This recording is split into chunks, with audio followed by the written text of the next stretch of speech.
కేంద్ర మాజీ మంత్రి కాంగ్రెస్ పార్టీ సీనియర్ నాయకుడు చింతామోహన్ కేంద్ర రాష్ట్ర ప్రభుత్వ విధానాలపై తీవ్ర విమర్శలు గుప్పించారు. ఏలూరులోని ఓ ప్రైవేట్ ఫంక్షన్ హాల్లో బుధవారం నిర్వహించిన మీడియా సమావేశంలో ఆయన మాట్లాడారు. దేశంలో నీట్ పరీక్షలకు సంబంధించిన అక్రమాలపై న్యాయం కోరుతూ ఆందోళన చేస్తున్న విద్యార్థులపై ఢిల్లీ పోలీసులు లాఠీచార్జీ చేయడం, బూటకాళ్లతో తొక్కడం అత్యంత అమానుష చర్యని ఆయన విమర్శించారు. విద్యార్థులకు మద్దతుగా నిలిచిన కాంగ్రెస్ అగ్రనేతలు రాహుల్ గాంధీ, ప్రియాంక గాంధీలను అక్రమంగా అరెస్ట్ చేయడాన్ని తీవ్రంగా ఖండిస్తున్నట్లు తెలిపారు. ఆంధ్రప్రదేశ్ ప్రస్తుతం తీవ్ర ఆర్థిక సంక్షోభంలో కూరుకుపోయిందని, నిరుద్యోగం, నిత్యావసర వస్తువుల ధరల పెరుగుదలతో సామాన్య ప్రజలతో పాటు దళితులు, కాపు సామాజిక వర్గాలు తీవ్ర ఇబ్బందులు ఎదుర్కొంటున్నాయని అన్నారు. రాష్ట్రంలో గత 30 ఏళ్లుగా 2 కుటుంబాలే అధికారాన్ని చేపడుతున్నాయని, 2029లో కాపు సామాజిక వర్గానికి చెందిన నాయకుడు ముఖ్యమంత్రి కావడం కాంగ్రెస్ పార్టీ ద్వారానే సాధ్యమని ఆయన పేర్కొన్నారు. భారత రాజ్యాంగాన్ని మార్చేందుకు కేంద్రంలోని బీజేపీ ప్రభుత్వం కుట్రలు చేస్తోందని చింతామోహన్ ఆరోపించారు. నియోజకవర్గాల పునర్విభజన పేరిట ఉత్తర దక్షిణ భారత రాష్ట్రాల మధ్య అసమానతలు పెంచే ప్రయత్నాలు దేశ సమగ్రతకు ప్రమాదకరమని హెచ్చరించారు.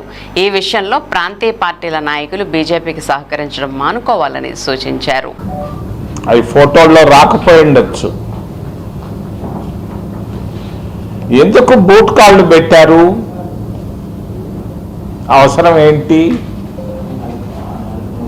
భారతీయ జనతా పార్టీ చేసినటువంటి తప్పుల్ని తప్పించుకునేదాని కొరగా, వాళ్ళ గొంతులు నొక్కేదాని కొరగా విద్యార్థుల గొంతుల పైన కాళ్ళు పెట్టడం జరిగింది.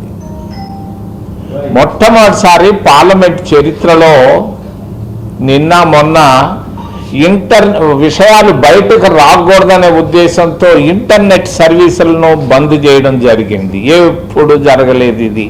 గత 75 సంవత్సరాల్లో పార్లమెంటులో కమ్యూనికేషన్ వ్యవస్థను కూల్చేయడం జరిగింది భారతీయ జనతా పార్టీ ప్రభుత్వం. మరి అంతేకాదు 10:30 దాకా పెడితే మరి సోనియా గాంధీ పోలీస్ స్టేషన్కు నేను చూడడం మొట్టమొదటిసారి. సోనియా గాంధీ పోయి పోలీస్ స్టేషన్ తలుపులు తీయమంటే తీయమన్నారు. విధి లేని పరిస్థితుల్లో రాత్రి 11 గంటల సమయంలో ప్రియాంక గాంధీని, రాహుల్ గాంధీని వదిలిపెట్టడం జరిగింది. ఇంకా విద్యార్థులు జైళ్లలో ఉన్నారు. దీన్ని మేము ఖండిస్తున్నాం. ఇది పొరపాటు. ఎందుకు? నీట్ ఎగ్జామ్లో లీక్లు ఎందుకు జరిగాయి? పరీక్షా విధానంలో మీరు చేసిన పొరపాట్లు ఎత్తి చూపిస్తే అరెస్టులు చేస్తారా? ఇదే భారతదేశం. ఇందుక మనందరం భారత రాజ్యాంగాన్ని తీసుకొచ్చింది. కాపులు దాదాపుగా 20% ఉన్నారే.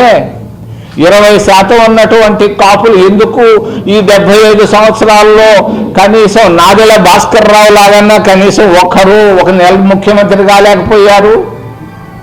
నేను చెప్తున్నాను కాపులకు, మరి మీరు అన్ని పార్టీల్లో చేరి నష్టపోయారు ఇప్పటి వరకు. మరి 75 సంవత్సరాల్లో మీరు ఒక్కరోజు కూడా ముఖ్యమంత్రి కాలేకపోయారు. మీరు రండి, ముఖ్యమంత్రి కావాలి. 29లో తప్పనిసరిగా కాపు ముఖ్యమంత్రి అవుతాడు 2029లో. అది ఎలా సాధ్యం? తెలుగుదేశంలో పోతే సాధ్యం కాదు, వైసీపీలో పోతే అది సాధ్యం కాదు, ఏ పార్టీలో పోయినా సాధ్యం కాదు. ఒకే ఒక్క పార్టీ ద్వారా అది సాధ్యం, కాంగ్రెస్ పార్టీతోనే అది సాధ్యం అని తెలియజేస్తూ కాపులందరినీ కాంగ్రెస్ పార్టీలోకి రమ్మని ఆహ్వానిస్తూ ఈ రోజు ఉన్నటువంటి మరి ఎస్సీలకు రిజర్వేషన్లు, ఎస్టీలకు రిజర్వేషన్లు, మరి వాక్ స్వాతంత్రం, పత్రికా స్వేచ్ఛ, సమానత్వం, ఇవన్నీ విషయాల్లో అంబేద్కర్ గారు రాసేటప్పుడు కాన్స్టిట్యూయెంట్ అసెంబ్లీలో ఎవరు ఆయన్ని అందరూ వ్యతిరేకించారు.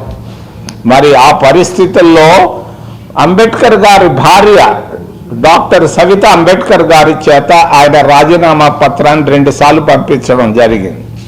పార్లమెంటు సమావేశాలు నిన్నగాక మొన్న ఏర్పాటు చేయడానికి కారణం అమిత్ షా కొత్త రాజ్యాంగాన్ని రాసుకొని ఉన్నాడు. అంబేద్కర్ గారి రాజ్యాంగం వద్దట. దీనివల్ల నేను చెప్తున్నాను, దేశం రాబోయే 20 సంవత్సరాల్లో 2 ముక్కలవుతాయి. 2 ముక్కలవుతాయి. ఉత్తర భారతదేశం, దక్షిణ భారతదేశం అవుతుంది.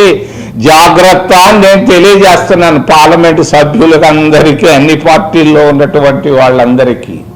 చాలా జాగ్రత్తగా ఆలోచన తీసుకోమని మా మిత్రుడైనటువంటి చంద్రబాబు నాయుడు గారికి వినయంగా ప్రార్థిస్తూ, మరి రాజశేఖర రెడ్డి గారి కుమారుడు కూడా జగన్మోహన్ రెడ్డి గారు కూడా, ఆయన పార్టీ కూడా, ఆయన సభ్యులంతా భారతీయ జనతా పార్టీకి తొత్తులుగా మారిపోయారు. ఈరోజు నేను ఖండిస్తున్నాను. మీ నాయన్ని ముఖ్యమంత్రి చేసింది కాంగ్రెస్ పార్టీ, నేను ఎంపీని చేసింది కాంగ్రెస్ పార్టీ. మరి కాంగ్రెస్ పార్టీని వదిలిపెట్టి మీరు భారతీయ జనతా పార్టీ గూట్లోకి పోయి మీరు ఏం చేస్తున్నారు? ఎందుకు భారత రాజ్యాంగ సవరణకు మీరు ఒప్పుకుంటున్నారని నేను అడుగుతున్నాను. భారత రాజ్యాంగ అంబేద్కర్ తీసుకొచ్చినటువంటి రాజ్యాంగాన్ని ఏ మాత్రం మార్పు చేసినా భారతదేశంలో పరిమాణాలు ఎక్కువగా ఉంటాయి, పరిస్థితులు మారిపోతాయి. ఓ అమిత్ షా నీకు తెలీదు, ఓ మోడీ నువ్వు చదువుకున్నది 4 తరగతులు, నీకు భారత రాజ్యాంగాన్ని నువ్వు చదవలేవు, నీకు ఇంగ్లీష్ రానే రాదు, దీని జోలికి ఎందుకు పోతావు, జాగ్రత్త అని తెలియజేస్తూ ఏదైనా ప్రశ్నలు ఉంటే అడగమని మిమ్మల్ని చేతులెత్తి ప్రార్థిస్తాం.